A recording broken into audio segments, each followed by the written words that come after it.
Hi, thank you for having me. Today's lecture is dealing with parents as Prima authors. We're going to discuss structural mechanisms of parenting and its effects on child and family development. Before I start, I want to tell you about myself and my professional partner for the past 17 years, Ofer Erez. We're both psychotherapists, parental counselors. We deal with research and training in field of parenting, relationship with their children, and knowledge transformation. We have training programs together with Dr. Anna Lilov Crystal for the past 14 years. We had conducted research regarding the structural mechanisms of knowledge transformation to younger professionals. And this lecture today is dealing a bit with our concept of Prima authors and going to explore how we deal with parental counseling and what we think about that. So what we're going to have today is a little discussion about why focusing on parents, why do they have such a meaningful impact on our lives.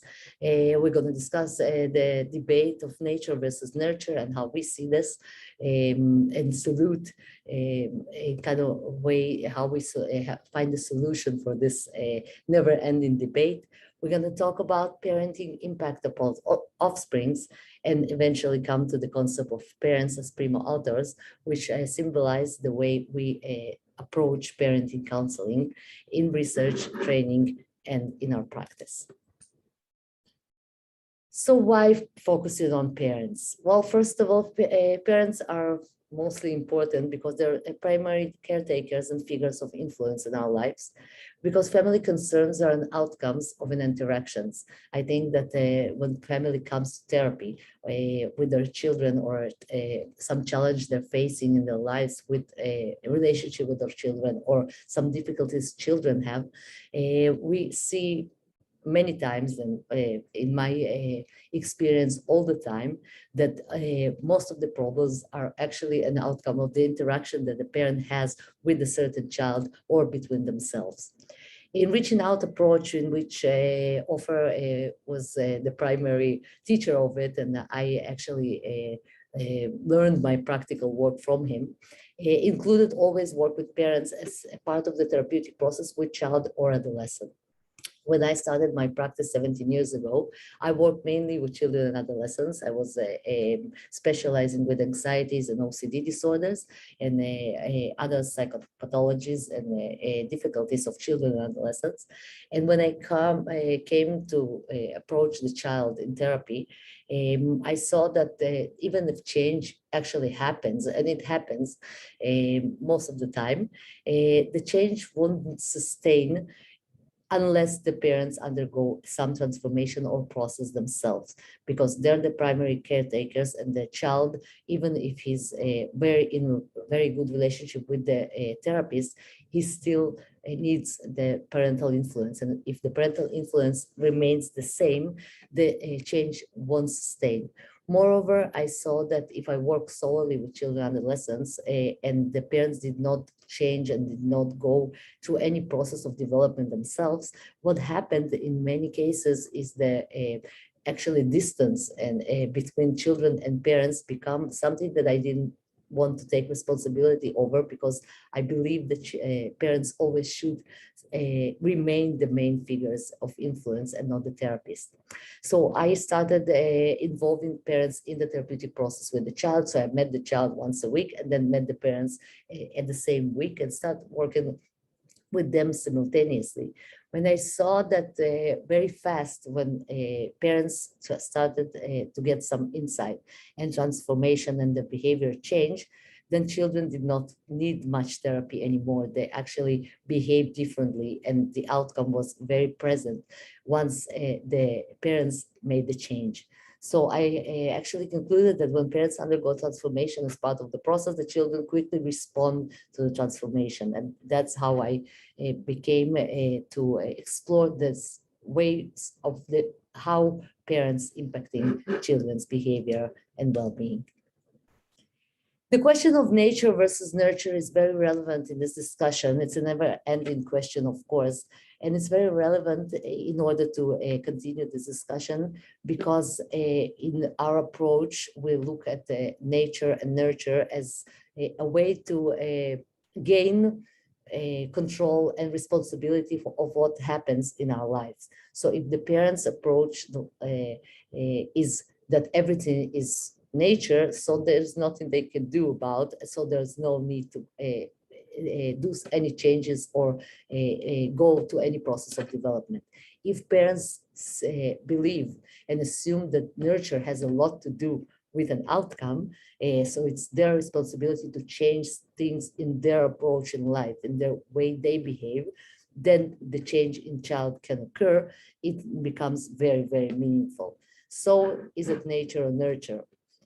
The debate of it has developed over many, many years, and recently many researchers such as Wetzler and Grace and Hayes actually approach the topic with an assumption that all children are born with their own innate traits. Of course, the features and the presentation of those traits in the behavior and the personality of the kid, of course, is influenced by the environments in which the child grows. So he can have some potential innate traits, but the way they're gonna actually actualize in life has many to do with environment and, of course, interaction.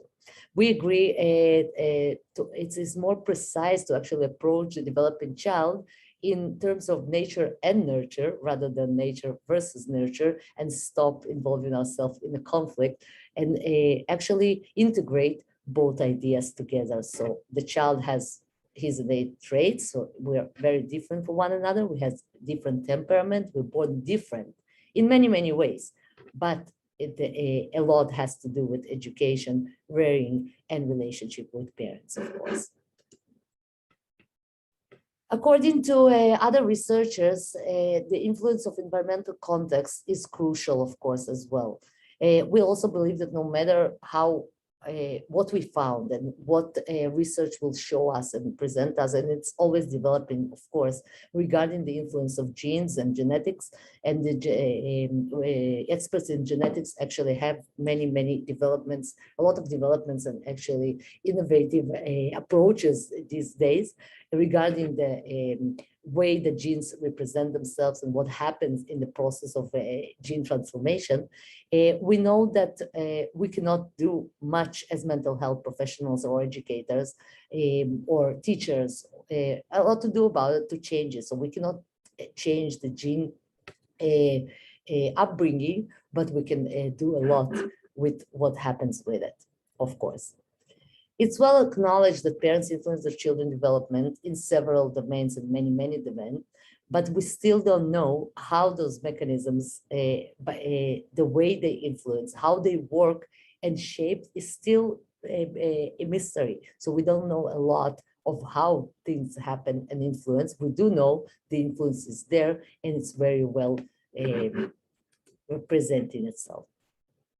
As psychotherapists, educators, counselors, parental counselors, teachers, social workers, even doctors, we have the position, we believe that we're in a position to significantly contribute to research and practice to evaluate the factors that will actually promote the environment, to promote what we can do and change in our environment, the way we approach kids, how we behave towards them, how we behave towards each other when kids are around with our friends or co-workers, or of course, and mainly with our partners, the other parent, in order to optimize their development. We want to make the world better for them. And I think that we can do a lot in every world of each of us as parents in our families. The researcher has actually suggested and involved themselves in the elaboration of how the differences in parents and the way they behave towards the children are, of course, presumably related to the personality of that parent. Of course, as in any other thing, it's affected by the personality, but the way the parent become a parent, of course, so the past experiences, the way he was brought up, his relationship with his parents, social and environmental circumstances, and the evoked effects of children features and their behaviors. So we know today that, of course, different children evoke different emotions and reactions in behavior in different parents. So, but the way we behave towards the kids also shaping their features and their personality construction. So according to the authors, extricating the impacts can be very challenging. Ofer and I are actually very, very involved and enthusiastic to find the way to extricate the impacts and in order to promote the change that can be done with it. Parental intelligence, and this is a concept that we are very much aligned with, begins with the understanding that any family situation, in our view, the responsible adult is the parent. Acknowledging the fact that, of course, that the child is born to the existing situation. He never asked to be born, or he never asked those parents. This is what he got. And the choice of the parents is, of course, constructed by them before the birth and without his involvement. So we become a couple and we have a kid, and the kid is actually receives the package without any choice or any control. We want to talk about parenting. It might be very much important to actually define what parenting is. It's sounds very trivial, but it's not, because it has a lot to do with how we see it. So Bergen, Nielsen, and colleagues, as well as others, agree that parenting can be defined as everyday parental behavior, including not just the behavior, the actual behavior, but the cognitions, the emotion, and attributions directed toward children, in addition to relevant attitudes and values. And what I want to add to that is, when we talk about cognitions and emotion, attributions, values, it's something very, very conscious. Children are also affected by the unconscious emotions and fantasies, fears, anxieties that also are captured in parenting. So if we want to add to that, also the unconscious part, of course. We know that any meaningful interpersonal position, individual is motivated and directed by his personality, so his psychological features, both conscious and very much the unconscious to him.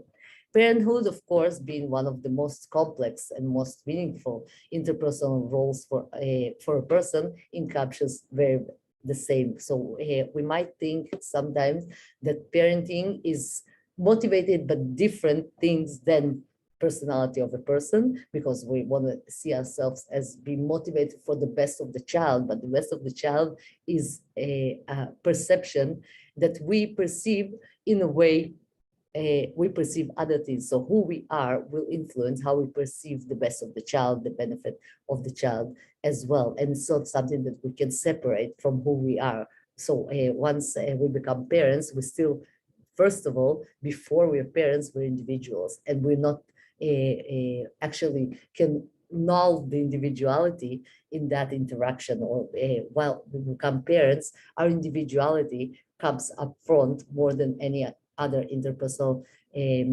interaction, of course, and relationship, because it's so meaningful. Without knowing it, without consciously being aware to it, we can do a lot of things differently than when we become aware to that fact. So this is something that a lot has to do a lot with our approach to for a person to become to know himself and what motivates him in life, as well as in with his children.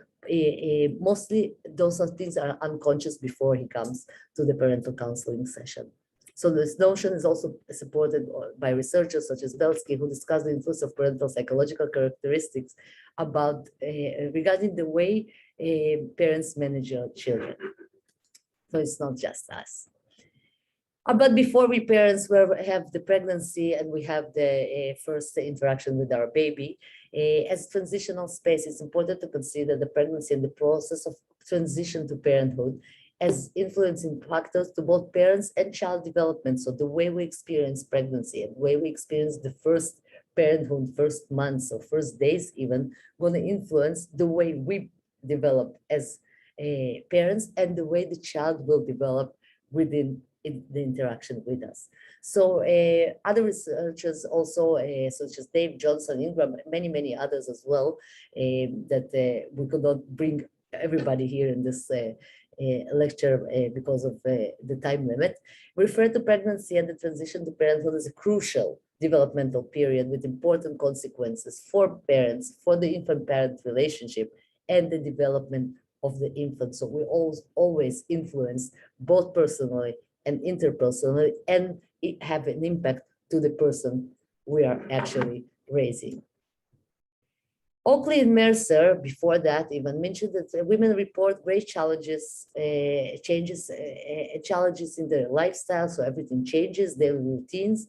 Easy adaptation also happens, and it's okay, but it has to happen. It's an adaptation to a very new situation the first time, and it's always new with any additional child we bring. So it's not the same as we had. We don't have the same adaptation as we had with our first child. Will be different than the adaptation we're gonna go through with our second child or third child, of course.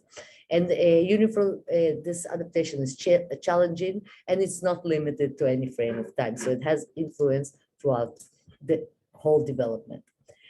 If we refer to studies that suggest the other influences, so we have the pregnancy as transitional space that influence the development of our parenthood as well as the child development.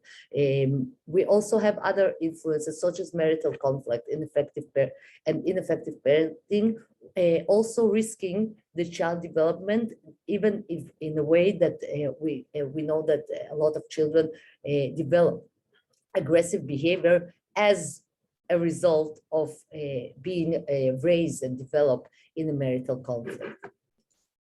So this is important. So according to Belsky, again, it's reasonable to assume that personal characteristics are the foundation about parenting. Of course, personal characteristics affect the emotions parents experience toward their children, and it's affected by on the way they assume the reasons for the child behavior, the origins. So if the parent believes that the crying of the baby is a manipulation or caused by tiredness, he will of course approach that child in a very different way. He will experience emotion differently to the child if he believes that he's doing on purpose or manipulating him, or he's just tired or not feeling very well. And according to that, of course, the process has resulted very much by the ways parents were raised in their childhood. When speaking about nurture, it's related to personality, of course, as a byproduct of communication and relationship with significant others surrounding the child. So we're talking about environment and everything that happens when the child is actually in interaction with his meaningful others. The crucial hidden difference between two approaches is the extent of the responsibility for the behavior expressed by the child. So if the child expressing a behavior that is maybe hyperactive or aggressive, it's going to be very be influenced by the way if the parent believes that it's in his nature, or is it a result of something that we do and the child is reacting to, of course. When we speak about nature, we place, and it's us and many other colleagues, responsibility about the parents as the constructors of the child behavior. So it is my belief, and it's been for many years and the way I work with parents, that if the child is behaved in some way, it's a reaction to the parental behavior before that. And it's evoked by the parent without, of course, intentionally, has an intention to it. It's not conscious, it's not intentionally, but the fact that the child is influenced by the parent brings parents the ability to introspect into themselves and actually evaluate what do they do in order to influence the child to react in the way he reacts. So many parents that come to therapy actually experience themselves as being reactive to the children. In fact, the children are reactive to the parents. And this transformation, this shift is very much important in my view, because if the child is reactive, then we can do a lot to change his reaction. If we behave differently, the child will behave differently. And it's our power to change everything that happens in the interaction with the child, and the child will react. If we assume ourselves as being reactive, there's nothing we can do, and we feel hopeless and helpless. So this is mainly related to the environmental setting provided by the child, by his parents, in order to enable optimal conditions for development. So what do we relate to as parental intelligence? The parental intelligence relates to the accumulation of the individual's personal system of symbolic forms related to the parent-child domain. So it's everything that we believe consciously and unconsciously have in our inner world that relates to the parent-child interaction. So if we believe that the child is someone who has to do everything we say, this will affect our parenting. If we believe the child and parent relationship should be even mutual, that we can be friends in many families, there's an aspiration to become friends with their children, then we're going to behave in this way. But parenting is not friendship, because we don't have mutual goals always, and we don't choose our parents. Friends we do choose, and we can actually be separated from our friends. We cannot be separated from our parents. It's not our choice, and we're very much, of course, dependent on them as children. So parental challenges is everything that we contain in our inner world that has to do with how parenthood should look like, what it should achieve, how it should be brought up, how it should influence, what impact should it have. And this is this intelligence is affecting everything we do. Most of it is unconscious to us. It is our view that the parent consciously and unconsciously is nurturing the child, preparing him towards a certain moral position related to the social world. Even if ideally the child fully adopts the parent's position, the social world is changing constantly, of course. Therefore, the position might soon become irrelevant. I think that the COVID situation in the past 2 years has showed all of us that we cannot know anything as a fact, and the uncertainty is very much apparent. If we wish to supply, it is our belief that we should supply compatible conditions to the child needs to supply the child needs.